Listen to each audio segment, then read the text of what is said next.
उन्होंने कह दिया ना कि अगर हमारा पानी बंद करेंगे तो फिर जंग के लिए तैयार हो जाएं। ये जो गोरी, शाहीन, गजनवी, ये चौकों में सजाने के लिए नहीं हमने रखे हुए, ये हमने हिंदुस्तान के लिए रखे हैं। बाबा, इस दरिया से हमारा पानी बहेगा या उनका खून बहेगा। ये दो कौड़ी का पाकिस्तानी नेता कह रहा है कि या तो पानी दो या फिर खून बहाने के लिए तैयार हो जाओ। साले नंगो खाने के लाले पड़े हैं और तुम भारत से युद्ध करोगे। मैं माननीय प्रधानमंत्री मोदी जी से कहना चाहता हूं, 1 अरब 40 करोड़ लोग मोदी जी आपके पीछे खड़े हुए हैं। आप जो निर्णय लेंगे हम उसका समर्थन करते हैं। मैं तो कहता हूं भारत की पूरी जनता को परेशानी क्यों करना। मैं चंबल क्षेत्र का निवासी हूं। आप तो चंबल में भिंड मुरैना के युवाओं को एक बार आदेश करो, बस दिशा बता दो, इधर पाकिस्तान है, बाकी देख लेंगे। एक सच्चे देशभक्त होने के नाते हम लोगों को ये सोचने की जरूरत है कि जब से पहलगांव नरसंहार हुआ है, हम लोग बिल्कुल वही प्रतिक्रिया दे रहे हैं जैसा पाकिस्तानी और वहां पर बैठे आतंकवादी संगठन के सरगना चाहते हैं। उन्होंने पहलगांव में जो निर्दोषों का नरसंहार किया, धर्म पूछकर मारा, उसके पीछे उनकी मंशा क्या थी? मंशा बहुत स्पष्ट थी, आइडिया ऑफ इंडिया पर चोट करना। वो वहां लोगों को नहीं मारने आए थे, वो भारत की आत्मा को मारने आए। उन्हें मालूम है कि इस अमृत काल में भारत हिंदू मुस्लिम की आग पर बैठा है, बस थोड़ा बारूद डाल दो, ये साले खुद ही फटकर मर जाएंगे। वो समझ रहे हैं कि जम्मू कश्मीर में पर्यटन बढ़ रहा है। अगर जम्मू कश्मीर में पर्यटन बढ़ेगा तो वहां के लोकल लोगों की कमाई होगी, रोजगार में फंसेंगे तो अलगाववाद की राजनीति, पत्थर फेंकने की राजनीति, फलाना ठिकाना दंगे में शामिल होना, वो सब वो नहीं करेंगे।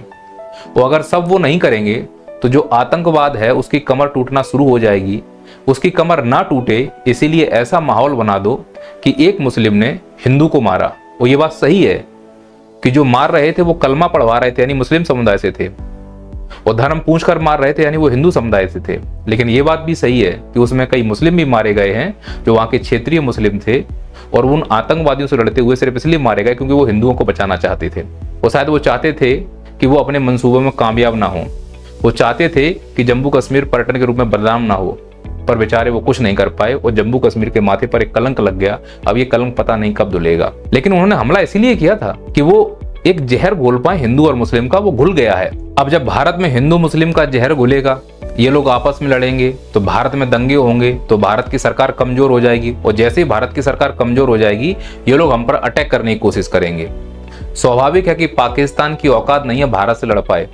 साला हम बॉर्डर पे खड़े होकर सूसू कर दे तो बह जाएं ये लोग, लेकिन सूरों से लड़ा नहीं जा सकता, उनको दूर भगाया जा सकता है। ये सूअर हैं, इनकी रोजी रोटी ही लड़कर चल रही है, क्योंकि यह देश आर्मी के द्वारा चलाया जा रहा है और आर्मी के अधिकारी पूरी तरह से भ्रष्ट हैं। विदेशों में बड़ी बड़ी जमीनें लेकर बैठे हुए हैं। ऐसा नहीं कि भ्रष्टाचार केवल पाकिस्तान में है, कुछ नेता हमारे देश में भी भ्रष्ट हैं। तभी तो सिक्योरिटी तोड़कर ये आतंकवादी अंदर आ गए। अगर देशभक्त नेता होते तो कोई मजाल है कि हमारे देश में प्रवेश कर जाता। तो दोनों देशों में भ्रष्टाचार बैठे हैं और दोनों देश चाहते हैं कि युद्ध हो। वो युद्ध होगा तो दोनों देशों को, राजनेताओं को फायदा होगा। मरेंगे आप और हम, क्योंकि हम तो हिंदू मुस्लिम में लगे हुए हैं ना। समझना, हमला हुआ पहलगांव में, आतंकी आए पाकिस्तान से, नफरत हम मुस्लिमों से कर रहे हैं, वो भी हिंदुस्तान के।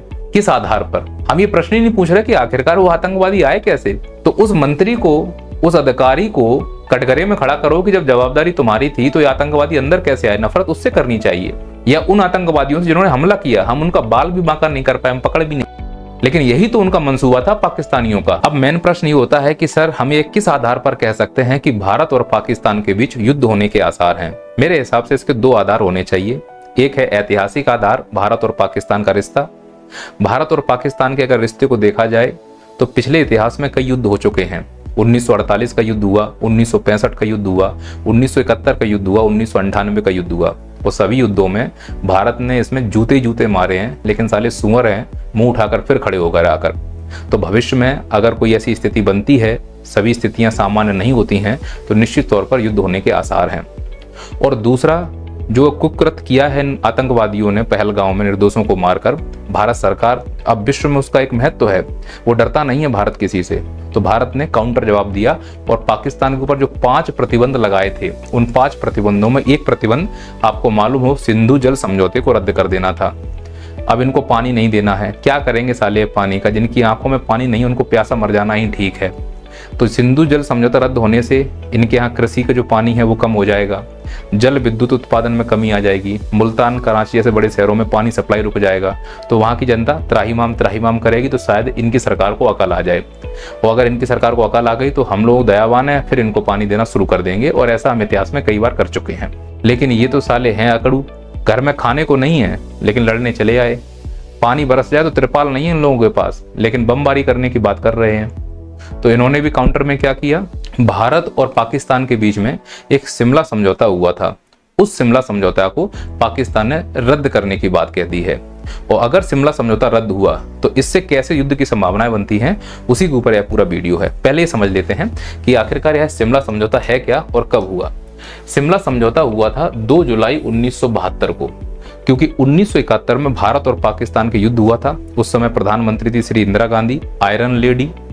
उन्होंने बांग्लादेश को आजाद कराया, जो आज बांग्लादेश से पहले पूर्वी पाकिस्तान हुआ करता था। तो उस युद्ध में भारत की अहमी भूमिका थी, इसीलिए बांग्लादेश भारत को अपनी मां मानता है, क्योंकि उसी के द्वारा उसका जन्म हुआ है। अगर आज इंदिरा गांधी नहीं होती तो पूर्वी पाकिस्तान अस्तित्व में बना रहता। तो इन दोनों के बीच में लड़ाई हुई, फिर ये हार गए, क्योंकि हारने की तो आदत है ही, लेकिन हम लोग दयावान हैं, तो हम लोगों ने एक सहमति जताई हिमाचल प्रदेश में बैठकर, जिसे हमने कहा शिमला समझौता, क्योंकि यह हिमाचल प्रदेश की शिमला राजधानी में हुआ था।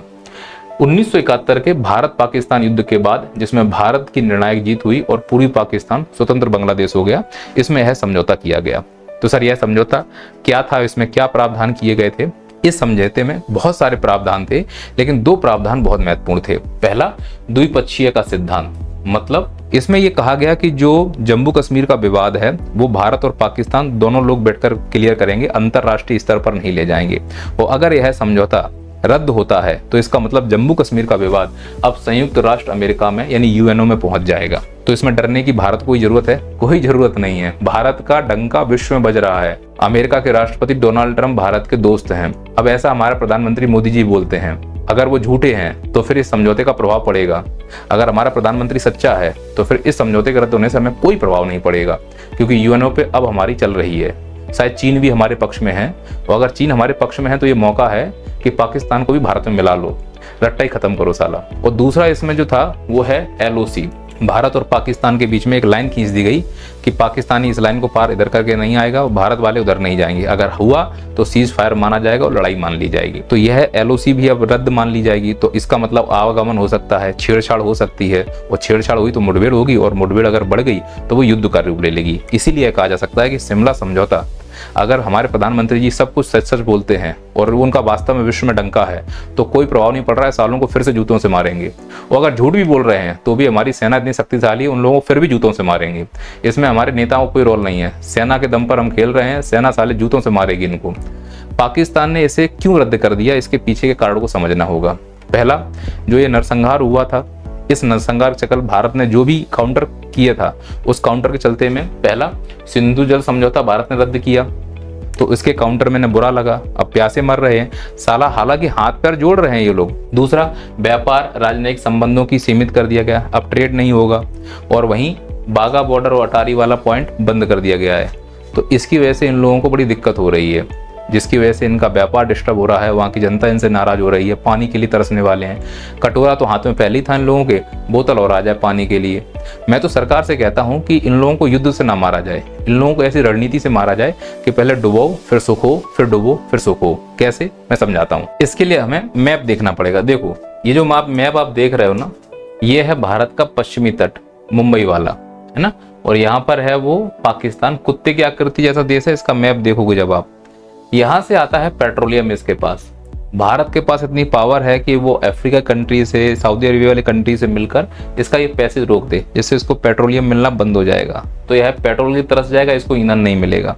ऊपर से सिंधु नदी का हमने पानी रोक ही दिया है, तो इसको पानी नहीं मिलेगा। इसके अलावा CPEC जो चाइना लेकर आ रही है, चाइना से हम डील करेंगे, हम तुम्हारा सामान तभी खरीदेंगे जब CPEC का इससे फैसला रद्द कर दिया जाए। भारत बहुत बड़ा बाजार है और उसको अपनी बात माननी पड़ेगी। ये 3 काम एक साथ कर दिए जाए, साला रोड पर आ जाएगा। रोड पर तो वैसे ही है, और ज्यादा रोड पर आ जाएगा। लेकिन इन लोगों के अंदर अकड़ है ये अपनी जनता को बिल्कुल मूर्ख बना रहे हैं। जैसे हमारे देश में कई नेता हमारी जनता को मूर्ख बना रहे हैं, यहाँ पर भी धर्म और देश के नाम पर जनता को मूर्ख बनाया जा रहा है, वहां पर भी धर्म और देश के नाम पर जनता को मूर्ख बनाया जा रहा है और जनता यहाँ की मूर्ख बन भी रही है। अंत में ये कहूंगा कि अगर युद्ध हुआ तो सालों को पटक पटक के मारा जाएगा और मैं मोदी जी से कह रहा हूँ, काहे के लिए बारूद गोला सब सड़ा रहे हो, जाके पटक दो, रट्टा खत्म करो, होगा जो देखा जाएगा। और खैर इसकी औकात नहीं है युद्ध करने की, 2 कौड़ी का देश है, साला झड़प कर ले बात अलग है, झड़प तो हमारी आर्मी वहीं पे संभाल लेगी, इसको तमचिया देगी। बाकी ये कहूंगा कि इस देश को इतनी वैल्यू देने की जरूरत नहीं है। यह देश नक्शे पर सिर्फ इसलिए दिख रहा है क्योंकि भारत के राजनेताओं को इस देश में थोड़ा सा इंटरेस्ट है, क्योंकि उनकी राजनीति में मिर्च मसाला मिलता रहता है। भारत के राजनेता हिंदू मुस्लिम करते हैं, उसी सहारे वो मुख्य मुद्दे से लोगों को भटका पाते हैं, तो उसमें पाकिस्तान प्रमुख है। पर इतना भी मत उसको नजरअंदाज करो कि वो हमें घुस के मार जाए। तो इस देश को सबक सिखाना जरूरी है, और वो कैसे सिखाया जा सकता है, वो अंतर्राष्ट्रीय स्तर पर हमारी सरकार बहुत अच्छे से प्रयास कर रही है। जब मुद्दा देश का हो, अंतर्राष्ट्रीय स्तर का हो, जब मुद्दा एकता और अखंडता का हो, तो सभी मतभेद छोड़कर एक साथ खड़े हो जाना सीख लिए। हमारे नेताओं में कमी है, ये बात क्लियर है। हमारे नेता झूठे हैं, ये भी बात क्लियर है। हमारे नेता झूठे वादे करते हैं, ये भी बात क्लियर है। दिखावा करते हैं, ये भी बात क्लियर है। पर एक बात क्लियर है कि हम हिंदुस्तानी हैं, और हिंदुस्तानी होने का मतलब है अंदर जो आग फैलाई जा रही है इन पाकिस्तानियों के द्वारा कि आपस में कट के मर जाएं, उसमें हमें सफल नहीं होने देना इन लोगों को। और अगर ये लोग सफल हो गए तो हम वैसे ही मर जाएंगे, युद्ध की जरूरत ही क्या है। इसलिए आंखें खोलो, समझो कि इस देश को अभी हमारी जरूरत है। हिंदू मुस्लिम बाद में भी कर लेना, बहुत समय है। कब्रें और हैं खोदने के लिए, मंदिर और हैं तोड़ने के लिए, तोड़ते रहेंगे। फिलहाल देश को जरूरत है एक साथ खड़े होने की। निवेदन है, खड़े हो जाइए, फिर देखा जाएगा। पहले इस कुत्ते को सबक सिखाना है, इस सुअर को सबक सिखाना बहुत जरूरी है जो नाक में दम करके रखे हुए है। हम भारत सरकार के साथ हैं, जो भी एक्शन लेना है। पूरे 1 अरब 40 करोड़ लोग भारत सरकार के साथ हैं, जहां बोलेंगे वहां खड़े हो जाएंगे। और भिंड मुरैना के लोग तो फ्री बैठे हैं महाराज, एक बार बुला लो आप, और नक्शा बता दो पाकिस्तान कहाँ है, सुबह 4 बजे तक साफ कर देंगे। जय हिंद, जय भारत। यदि आपका सपना भी है सरकारी नौकरी पाना, तो डाउनलोड कीजिए नैया पार एप्लीकेशन। यहाँ सभी कॉम्पिटिटिव एग्जाम के लिए लाइव और रिकॉर्डेड लेक्चर अवेलेबल हैं। लिंक नीचे डिस्क्रिप्शन में दिया गया।